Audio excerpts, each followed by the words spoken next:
Real estate agents regularly deal with contracts. They need to understand the basic elements of a contract and how they'll differ based on the specific circumstances. Let's go over some general parameters of contracts, as well as their basic parts as related to real estate. First, for a contract to be valid, it must have legal purpose.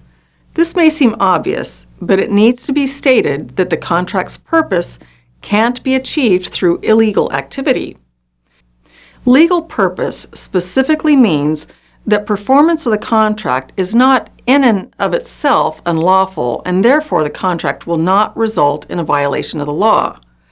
A sales contract for a stolen car or an employment contract to steal cars for compensation is probably not going to hold up in court. All parties to a contract must be competent.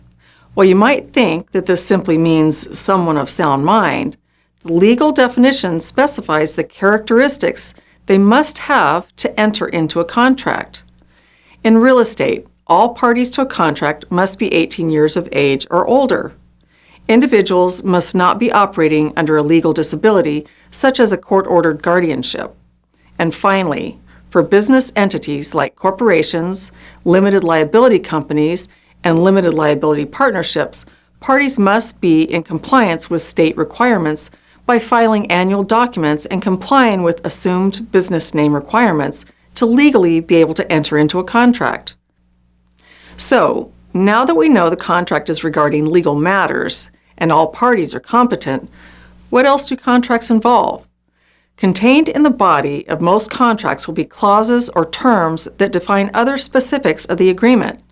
Things like contingencies, as well as other stipulations and limits, will be defined in the body of the contract.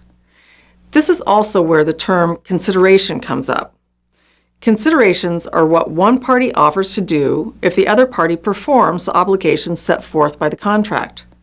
Usually, consideration is offered by one party in the form of money and the other party in the form of an action or inaction or for property.